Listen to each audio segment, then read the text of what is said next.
Let's begin here, because too many confuse attraction with performance. A woman may think she must compete, impress, or bend herself into a perfect image. She believes the right dress, the right words, the constant availability will secure love. Yet the harder she tries, the faster it slips away. True magnetism is never born of effort alone. It is born of presence, the quiet confidence that needs no applause. A woman who knows her own worth does not chase to be noticed. She radiates, and those who are ready cannot look away.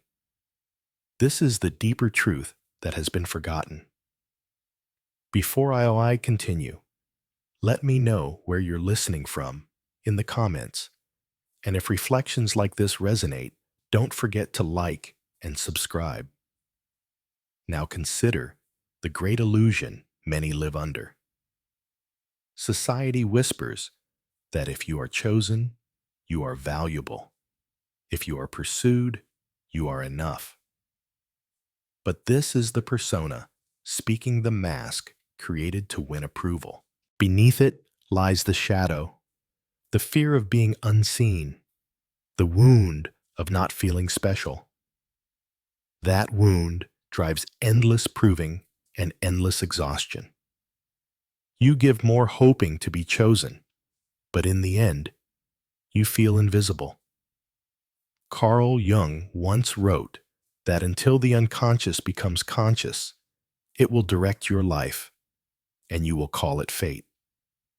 When the wound of not being chosen hides in the unconscious, it shapes every gesture, every glance, every anxious hope.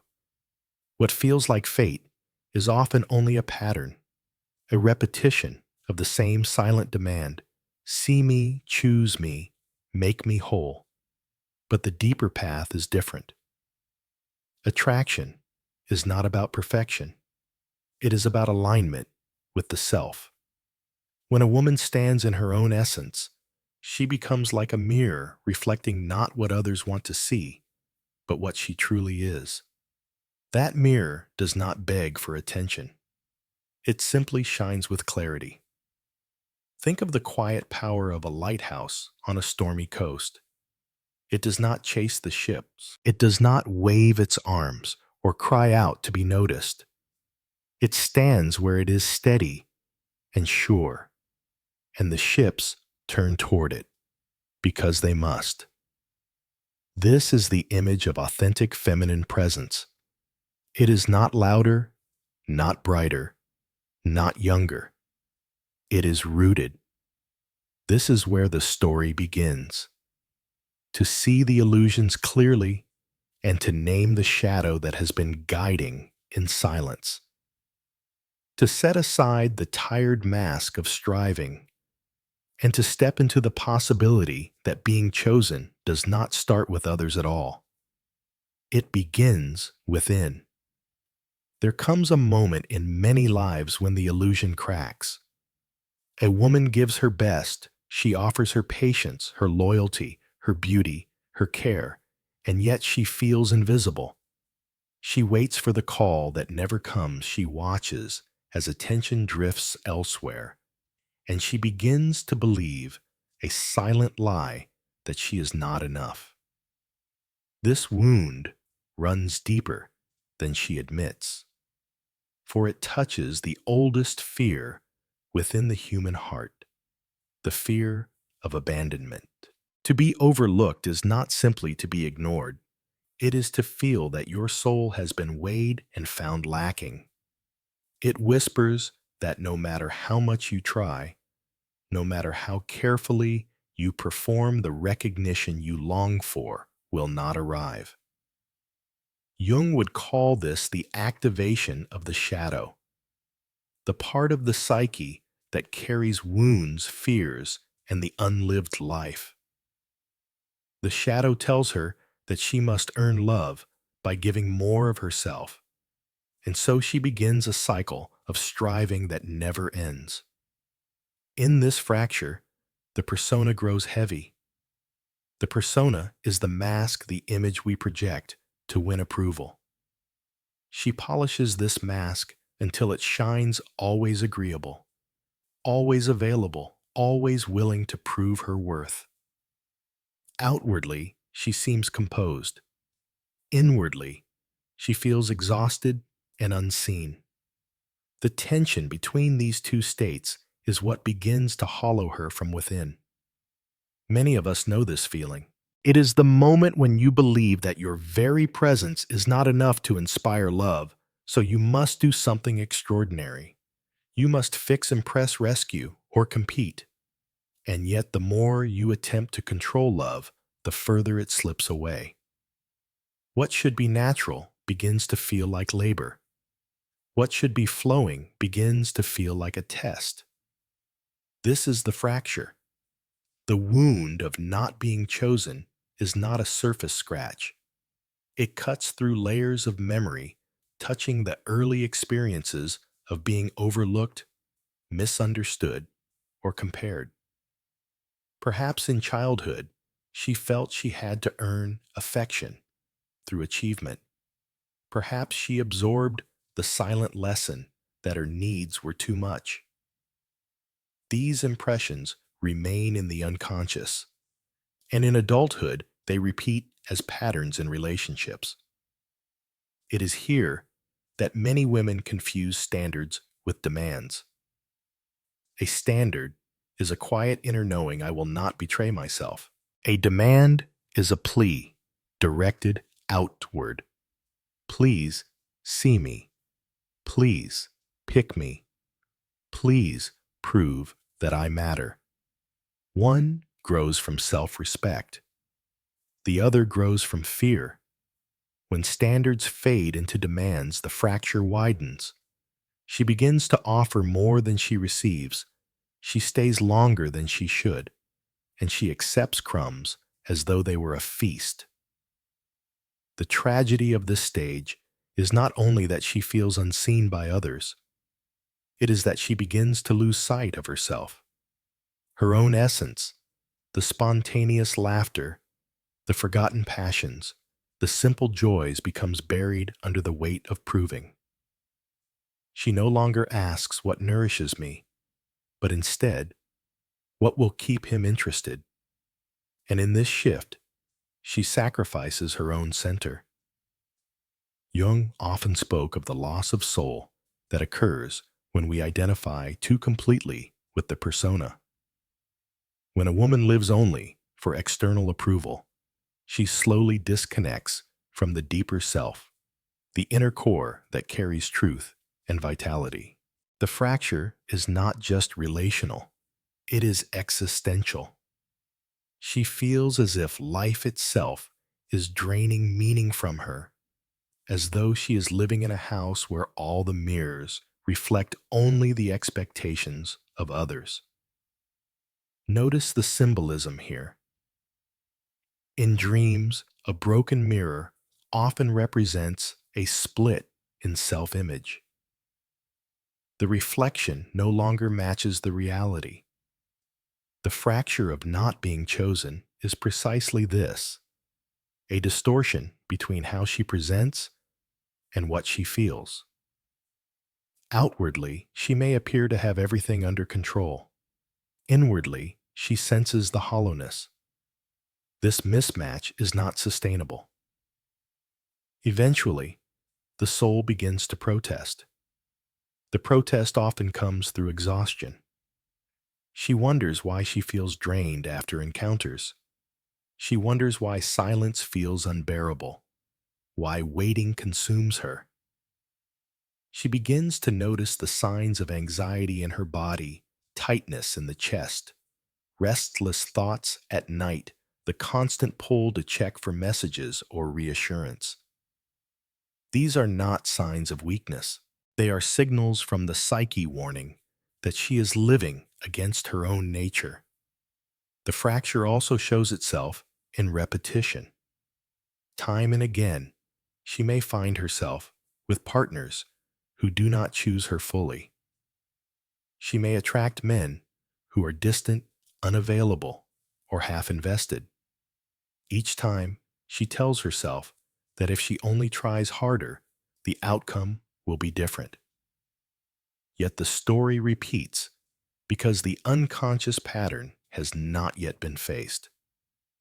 The shadow continues to project outward, creating the same drama until she sees it for what it is. There is also the quiet anger that brews in this stage. Anger not only at others for overlooking her, but at herself for accepting so little. This anger may be hidden beneath a smile, but it leaks out in subtle ways: resentment, bitterness, comparison, or despair. Jung reminded us that what we repress does not disappear. It returns in symptoms, in moods, and sudden eruptions that feel disproportionate to the moment. The fracture is the birthplace of these eruptions. At its deepest, this wound carries the fear of invisibility. To not be chosen feels like vanishing. It feels as though the world has declared, "You do not matter." But this is the voice of the wound, not the truth. The danger is that when she believes this voice, she begins to abandon herself in the same way she feels abandoned by others. She lowers her standards, silences her needs, and calls it love. This is why the fracture must be named. For as long as it remains hidden, it rules from the shadows. It dictates her choices. It colors her perception. And it convinces her that striving is the only path. But the fracture is not only a wound, it is also the threshold of transformation. To see it clearly is to stand at the doorway of change. Think of the crack in a vase. At first, it seems like a flaw, a sign that the object is broken. But through the crack, light can enter. Through the fracture, the soul begins to call. It whispers, "There is another way. You do not have to chase. You do not have to prove. You do not have to beg for what is sacred." Yet before that awakening can come, the fracture must be lived. It is often in the depths of being overlooked that the yearning for authenticity is born. It is when she feels most unseen by others that the desire to see herself becomes strongest.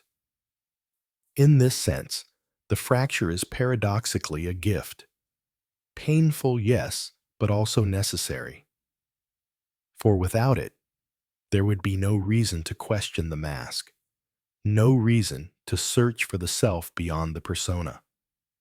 So the fracture is the beginning of individuation.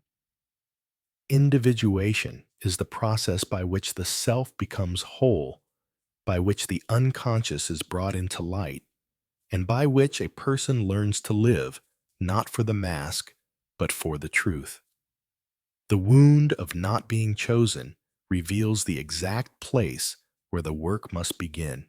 It shows her where she has betrayed herself by settling where she has confused demands with standards, where she has mistaken invisibility for fate. The truth is that many women live for decades in this fracture without naming it.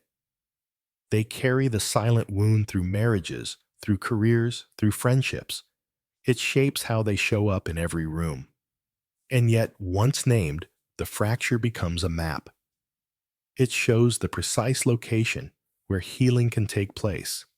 This is where we pause in the story. The fracture has been revealed. The shadow has shown its face. The mask of striving is cracking. And beneath it, the soul begins to stir. The old pattern cannot hold forever. Something deeper is calling. From the fracture of not being chosen, the next stage naturally unfolds. A woman who carries this wound begins to construct a mask. This mask is carefully shaped, polished, and presented to the world.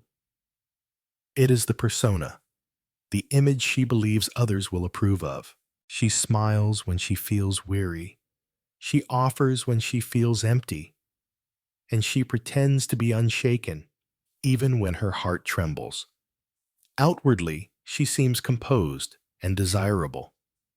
Inwardly, she is divided against herself.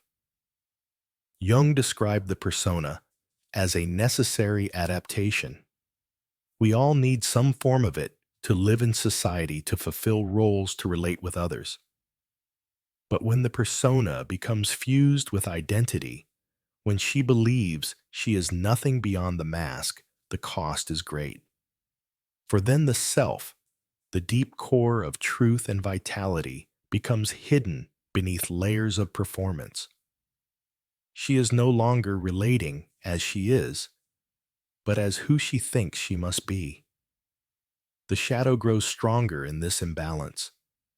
If the persona is polished light, the shadow is everything denied and pushed away. When she says, "I must always be agreeable," the shadow holds her unspoken anger. When she says, "I must be perfect," the shadow holds her fatigue, her envy, her despair. The more flawless the mask, the heavier the shadow becomes. This conflict plays out in relationships. She may appear endlessly available, solving problems before they are asked, smoothing every rough edge. She thinks this generosity will secure love. But beneath the mask lies resentment, the quiet voice asking, "Why am I not enough without this effort?" Over time, this resentment seeps through. Her tone sharpens her patience phrase, her body grows tired, and those around her sense the contradiction. What was once attractive now feels heavy because authenticity has been replaced by performance. The shadow also reveals itself in repetition. She attracts partners who mirror her hidden fears. If she denies her worth, she will find those who overlook her. If she hides her anger, she will meet men who provoke it. The psyche has a way of arranging life so that what is unacknowledged comes back through outer events. What she will not face inside returns as fate outside. This is why Jung said, "The shadow, if ignored, shapes destiny." There is also a deep irony here. The persona is meant to win approval, yet it often creates distance. When a woman hides her vulnerability behind perfection, the man she longs to reach cannot feel her essence. He feels the performance, not the person. She becomes like a beautiful mask in a museum, admired but untouchable. What she fears most being unseen is exactly what the mask creates. Symbolically, this stage is like standing in a house of mirrors. Each reflection shows a slightly different version. The pleaser, the caretaker, the perfectionist, the seductress. She looks for herself in these reflections, but finds only fragments. The true face feels missing. The persona has multiplied while the self feels absent. This is the exhaustion of living from the outside in. At this point, many begin to notice subtle cracks in the mask. The carefully maintained smile does not hold in every situation. The suppressed anger bursts out in small explosions. The fatigue of endless proving turns into silence or withdrawal. These cracks are not failures. They are signals that the mask is unsustainable. The soul is pressing against the persona, asking to be seen. From a Jungian perspective, this is the confrontation between shadow and persona. It is not a comfortable stage. It feels as though the very identity is at risk. Who am I if I am not the helpful one, the pleasing one, the perfect one? The question arises with fear, but also with possibility. For behind the fear lies the chance to meet the self. The shadow also contains gifts. Within the hidden anger lies the energy to set boundaries. Within the envy lies the recognition of unclaimed desires. Within the fatigue lies the call to rest, to create, to live differently. The shadow is not only darkness, it is unintegrated life. By facing it, she does not lose herself, she gains what was lost. But integration cannot happen while the persona rules unchecked.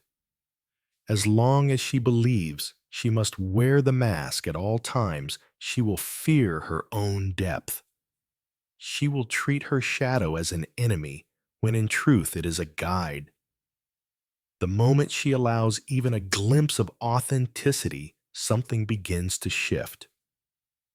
A sigh of relief, a tear unhidden, a moment of honest silence. These are the first cracks of light. In dreams, this stage often appears as chasing or being chased. The dreamer runs from a figure she fears only to realize it is herself in another form. The pursuer is the shadow demanding recognition. The more she flees, the stronger it becomes. Only by turning to face the figure does the dream shift.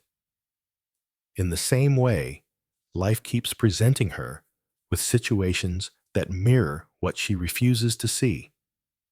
Each disappointment, each repetition, is a dream enacted in waking life. Here lies the cost. To continue in the mask is to live divided. The outer world sees one version, the inner world knows another. The gap between them widens, and with it grows loneliness. For no matter how many admire her persona, she knows in secret they do not see her, and so she feels unseen, even in a room full of people. This is the loneliness of the mask. It is important to note that the mask is not evil. It was created for survival. As a child, perhaps she learned that pleasing others kept her safe. As a young woman, perhaps she saw that perfection brought attention. The persona was once adaptive, but what protects in youth can imprison in maturity. The task now is not to destroy the mask, but to loosen its hold to allow the deeper self to breathe through it. This stage is marked by contradictions. She longs to be chosen, yet fears being seen without her mask.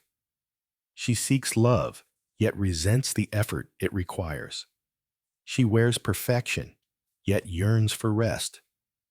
These contradictions are the signs of inner conflict. They reveal the tug of war between shadow and persona, between authenticity and performance. Many women at this stage feel weary of love.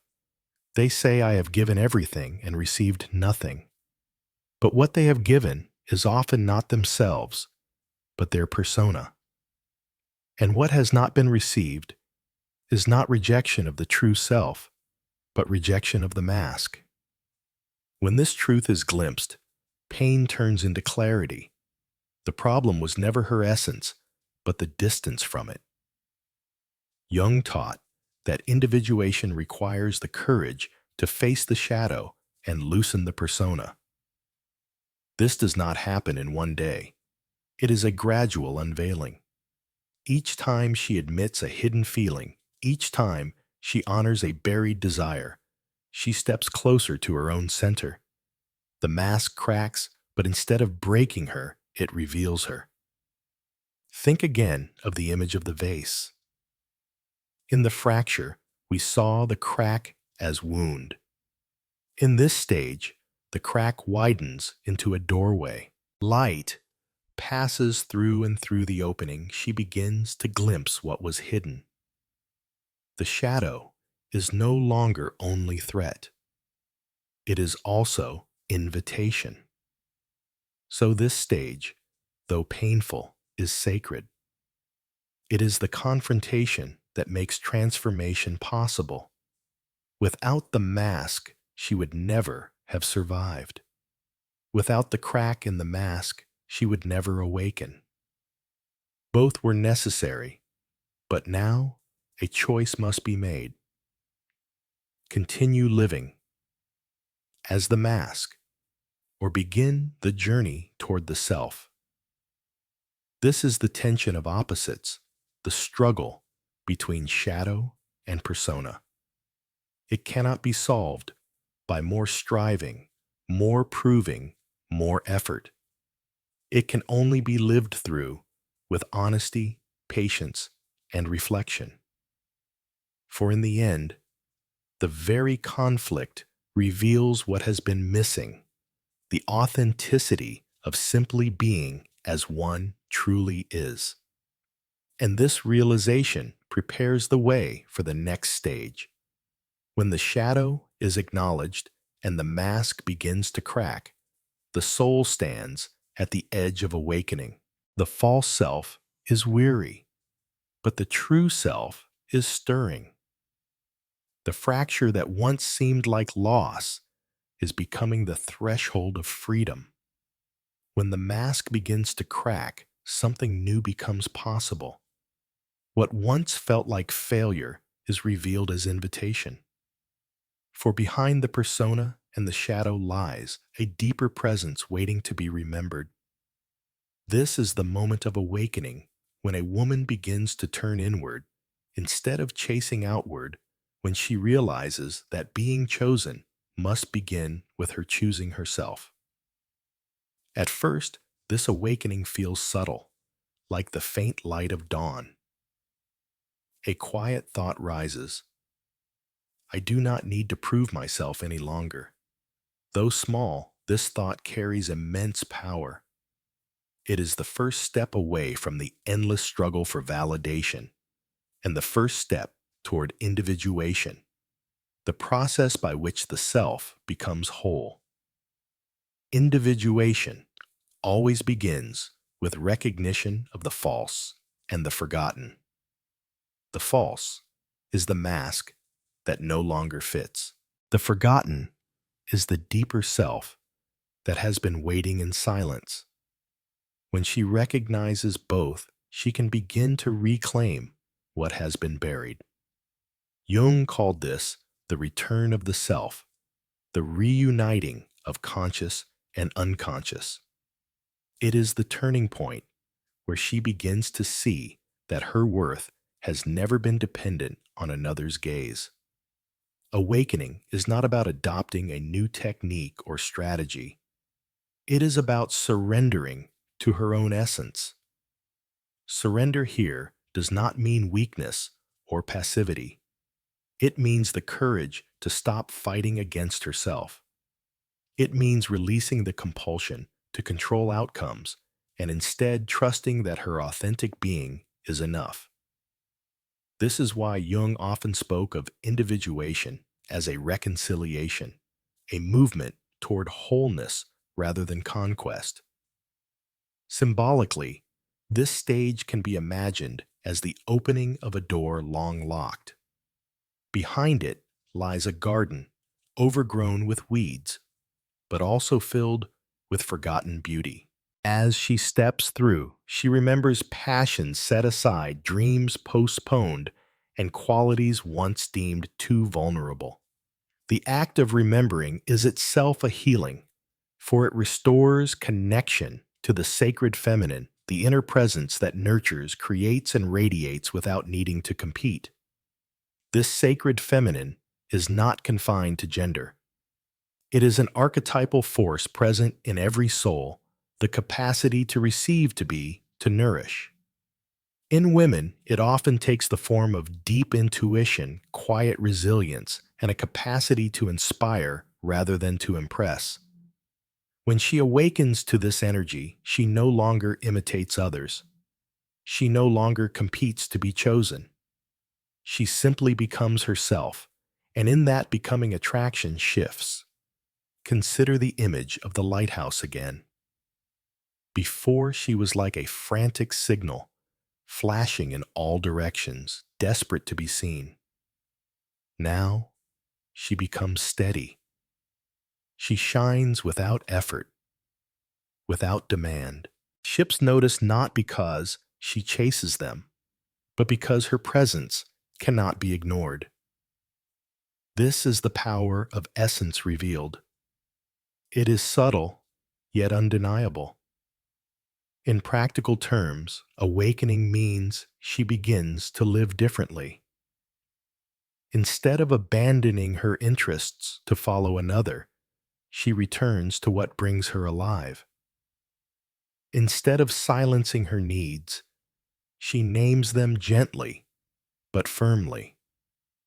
Instead of measuring her worth by how much attention she receives, she measures it by the integrity of her own choices. These shifts may appear small from the outside, but inwardly, they are revolutionary. The paradox of this stage is striking. The more she surrenders to her true self, the more magnetic she becomes. Men who once overlooked her begin to notice. Partners who once felt indifferent begin to lean closer. Yet this attraction is not because she has learned a trick. It is because her energy has changed. She no longer radiates need or desperation. She radiates fullness, and fullness draws others the way blooming flowers draw bees. But not every response will be favorable. Awakening also acts as a filter. Immature men may feel threatened. Insecure partners may retreat. Those who sought to control her may resent the change. This, too, is part of the awakening. For when she shines with authenticity, only those capable of real connection can remain. This filtering is not loss. It is liberation. It clears the way for relationships that honor her essence. Jung observed that when a woman reclaims her inner feminine, she often meets the animus, the inner masculine figure of her psyche. If undeveloped, the animus may criticize or demand perfection. But when integrated, it becomes supportive, guiding her toward clarity and strength. In awakening, she begins to harmonize these forces. Her feminine essence inspires, while her inner masculine provides structure and boundary. Together, they create balance. Awakening also redefines vulnerability. What once felt like weakness is now recognized as strength. To admit fear, to show tenderness, to express longing, these are no longer threats to her dignity. They are expressions of her humanity. Jung taught that wholeness comes not from denying weakness, but from embracing it. In awakening, she learns that to be vulnerable is not to lose power, but to deepen it. This stage often comes with a sense of returning home. After years of living outwardly, she feels the quiet joy of belonging to herself. She no longer waits for another to choose her. She chooses her own path each day. This is not selfishness. It is sacred responsibility. For in choosing herself, she becomes capable of true love. Love that is not need disguised, but abundance shared. Dreams at this stage may carry new symbols. A woman might dream of finding a key, of discovering hidden rooms in her house, of opening windows to fresh air. These are the psyche's images of awakening. They reveal that the unconscious is offering new possibilities, new perspectives. Life itself begins to feel more spacious, more alive. Even ordinary days carry a different flavor because she is no longer absent from herself. It is worth remembering that awakening does not erase the shadow. The shadow remains, but it no longer rules in secret. It becomes a companion, reminding her of limits and lessons. When she feels the old pull to prove or to chase, she can now recognize it for what it is, an echo of the past, not the truth of the present. This awareness is itself a form of freedom. Awakening also shifts how she relates to others. Instead of competing with other women, she begins to celebrate them. Instead of fearing comparison, she feels kinship, for she understands that her light does not dim another's, nor does another's light diminish hers. This recognition transforms relationships from rivalry to resonance. It is a collective awakening where one woman's radiance encourages another's. The deeper lesson is that love cannot be forced. It cannot be earned by endless proving. It arises when authenticity meets readiness. By returning to her sacred feminine, she invites only those who can honor it. The rest fall away, not through conflict, but through natural separation. This is the quiet power of awakening. It rearranges the landscape of relationship without struggle. In many ways, this is the beginning of individuation's second half. The first half was marked by striving, proving wearing the mask. The second half begins when she lays the mask down. What she discovers is that the true self long buried was never lost. It was simply waiting for her return. So the awakening is both gentle and profound. Gentle because it begins with small acts of self-remembering. Profound because these acts alter the entire course of her life. She begins to see herself not as an option, but as a whole being. She begins to live not as a reflection, but as a source of light.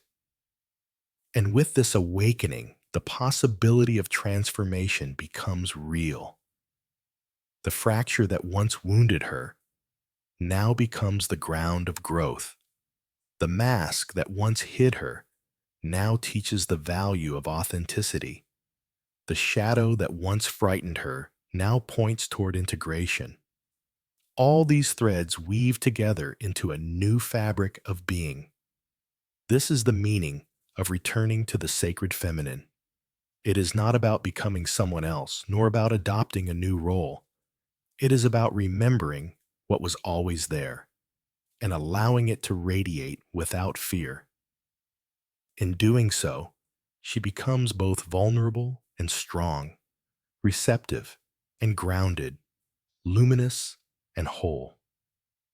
As this stage closes, she stands at a threshold. She has recognized the false-faced, the shadow, and remembered her essence. What comes next is the test of choice. Will she honor this awakening with action, with boundaries, with new ways of living? That is the task ahead. For awakening is not the end. It is the beginning of transformation. Awakening opens the eyes, but choice gives the awakening shape. A realization without action quickly fades into memory.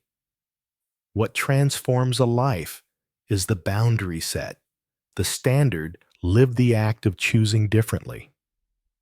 It is here that a woman steps from inner vision into outer practice, carrying her newfound clarity into the daily rhythm of her existence.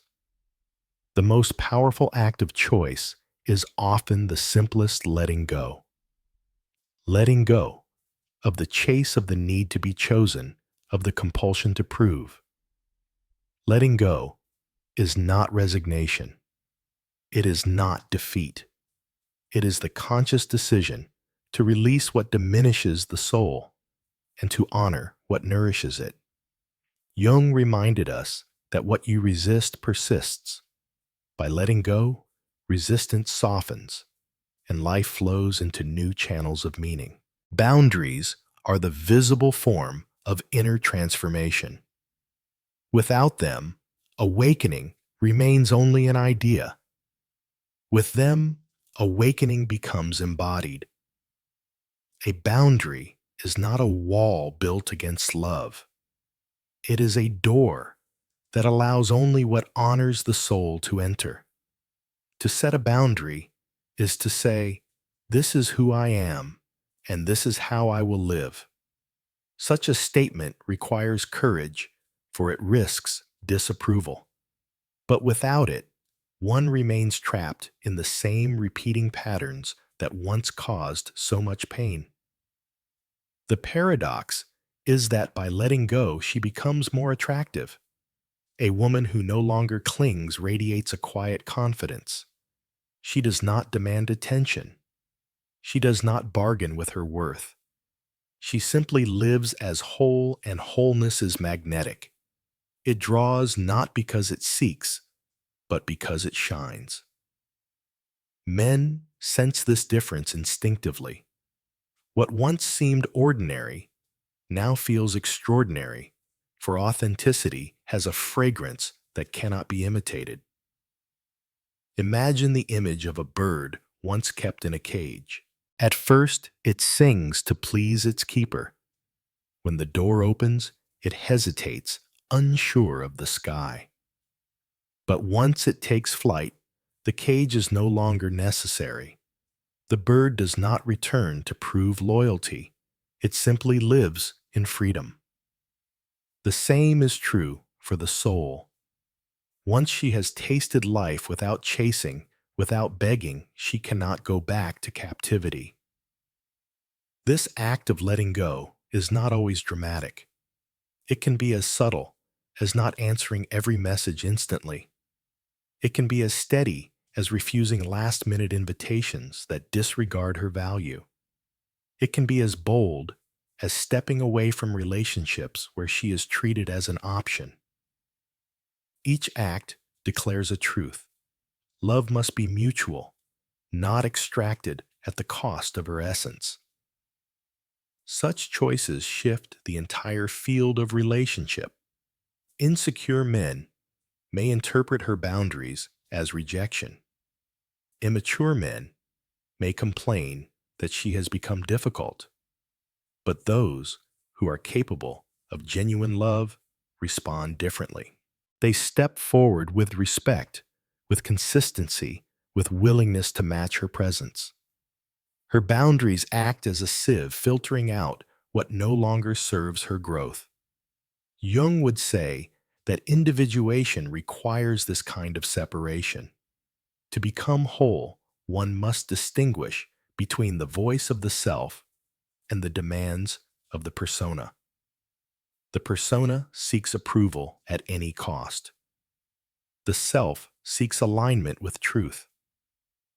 By setting boundaries, she declares her allegiance to the self. She refuses to sacrifice authenticity on the altar of acceptance. Letting go also involves grief.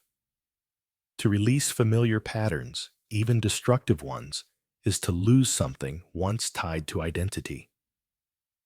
She may grieve the years spent chasing the relationships that collapse when she no longer plays the same role, the comfort of being needed even if not cherished. This grief is sacred. It cleanses the soul of illusions and prepares it for deeper love. Without grief, letting go becomes denial. With grief, it becomes transformation. There is also a profound spiritual dimension to surrender. To let go is to trust.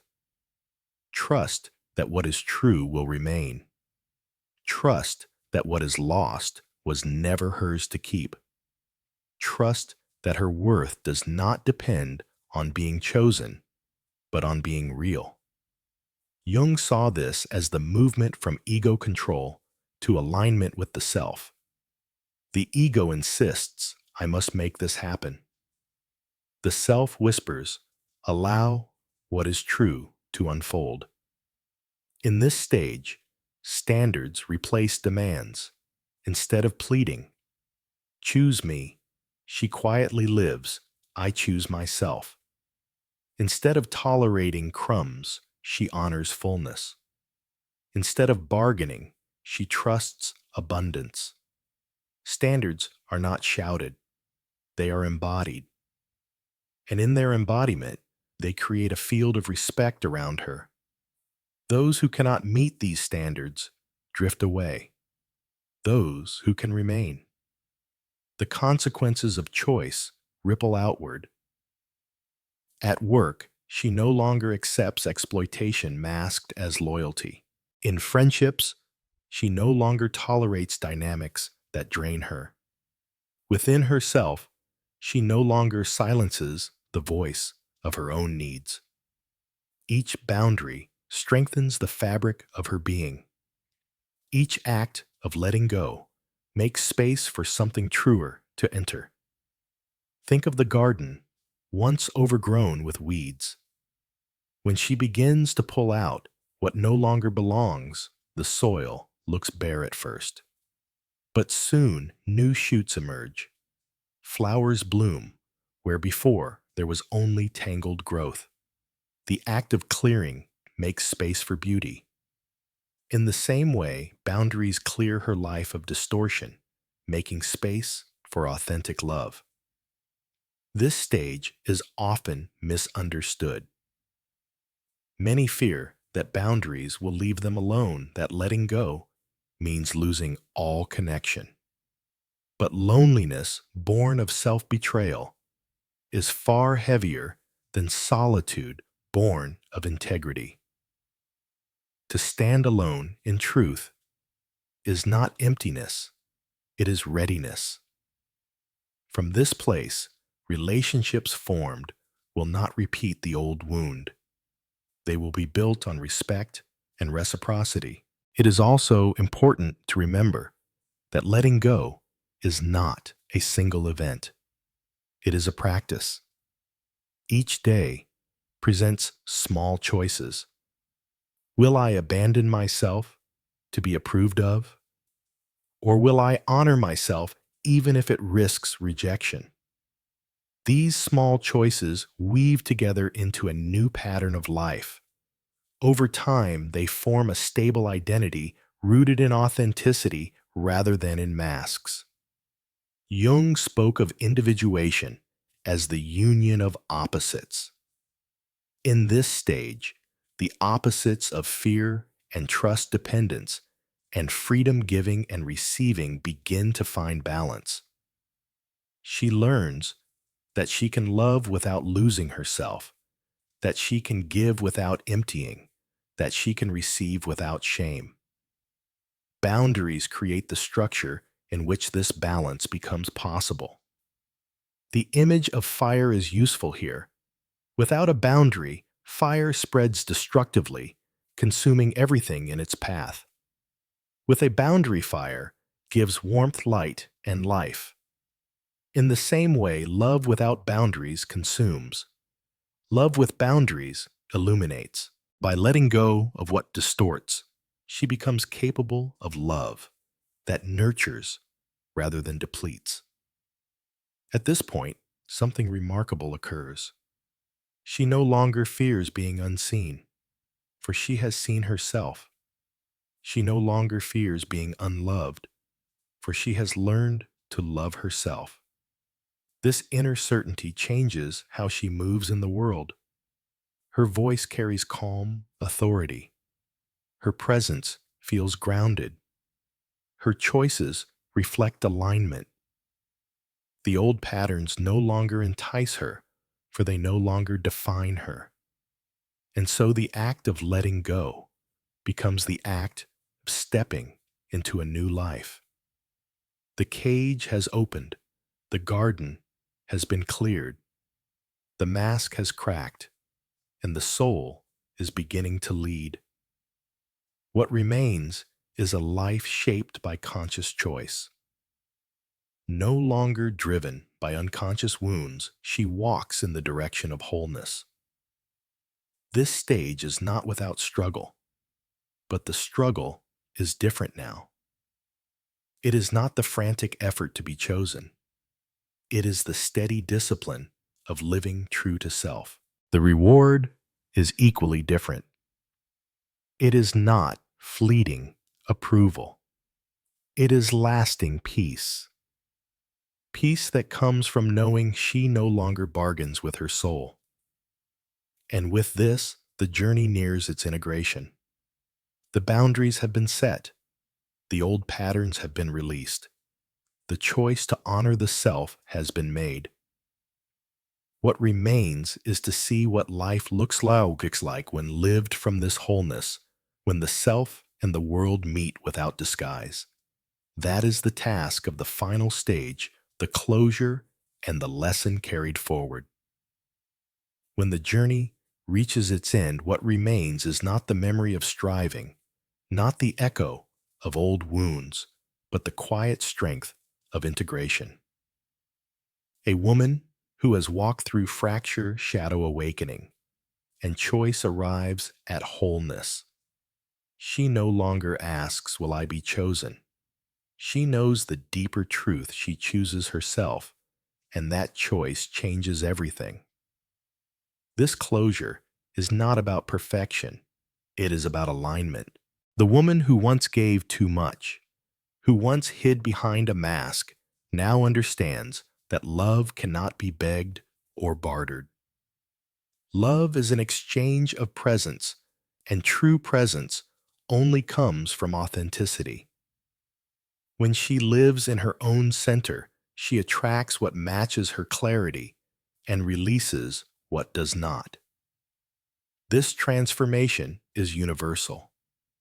It is not reserved for the young, the fortunate, or the outwardly beautiful. It belongs to anyone willing to face the shadow, to loosen the persona, and to reclaim the forgotten self. Jung taught that individuation is the task of a lifetime, and here we see why. Wholeness is not reached by accident. It is chosen, lived, and honored each day. In this closure, the lessons are simple but profound. To be chosen begins with choosing yourself. To be seen begins with seeing yourself. To be loved begins with loving yourself. Each of these truths reverses the old pattern of seeking outside what can only be found within. Symbolically, the image of the lighthouse returns. At the beginning, the woman flashed her signals in desperation, trying to be noticed. In awakening, she steadied her beam. Now, at closure, she simply stands in light. Ships that are ready turn toward her. Ships that are not sail past. But she no longer wavers. She knows her task is not to chase. Her task is to shine. This inner radiance does more than attract love. It reshapes every aspect of life. In work, she no longer bends under the weight of needing approval. She brings her whole self confident that her contribution has value. In friendships, she no longer competes. She celebrates the light in others, knowing it does not dim her own. In solitude, she no longer fears emptiness. She experiences solitude as presence, a time to return again and again to the self that sustains her. To choose herself is also to become selective. Relationships that once seemed tolerable now reveal their emptiness. She no longer settles for half-hearted connection. This selectivity is not pride. It is wisdom. She understands that love is sacred, and anything less dishonors the soul. In this way, her standards filter her world, making space only for what is real. Jung often said that the privilege of a lifetime is to become who you truly are. This is the heart of closure. By surrendering the old need to be chosen, she has stepped into her true life. She has become what she was meant to be, not a mask, not a role, but a whole being radiant with authenticity. There is also peace here. No more frantic proving. No more bargaining with worth. Instead, there is stillness, a confidence that does not need to announce itself. This peace is magnetic. It draws others without effort because it carries the weight of truth. Those who approach her now do so with respect, sensing that her love is not a commodity, but a gift freely chosen. The final insight is this: when you stop chasing love, love begins to find you. When you stop begging to be chosen, you discover that your very presence is already enough. When you choose yourself, you create a field where others can choose you without hesitation or fear. This is not manipulation. It is alignment. It is individuation made visible. And so the story closes where it began, but from a higher vantage point. At first, the question was how to be chosen among 1,000 options. The answer revealed itself as paradox. By no longer seeking to be chosen, by surrendering to her essence, she became the one worth choosing. The cycle of invisibility has ended. In its place is the steady flame of self-respect. For you listening now, take this as an invitation to reflect on where you still wear the mask, where you still chase approval, where you still accept less than you deserve, and then to consider what it might mean to let go, to set boundaries, to choose yourself without apology. The work is not easy. It requires courage to face the shadow patience, to loosen old patterns, and faith to trust the self. But the fruits are extraordinary freedom, clarity, and love that is both deep and lasting. Love that does not demand you shrink, but celebrates you as whole. As Jung reminded us, until you make the unconscious conscious, it will direct your life, and you will call it fate. The unconscious wound of not being chosen can shape a life for decades. But when brought into light, it becomes the seed of transformation. The very fracture becomes the threshold of wholeness. And so let this be the final image, a woman standing not in desperation, but in dignity. She shines like a lighthouse, calm, steady, and unmistakable. She does not chase yet, she is seen. She does not beg yet, she is loved. She is chosen because she has chosen herself. Before we close, I invite you to take a quiet moment and reflect. Which part of this journey spoke to you most deeply? Was it the fracture, the mask, the awakening, the choice, or the final piece of being whole? Share your reflection in the comments, not for me, but for the community of listeners walking the same path. Because when one person awakens to their true worth, it reminds others to do the same. And that more than anything is how transformation spreads from one soul returning to itself to many souls finding their way home.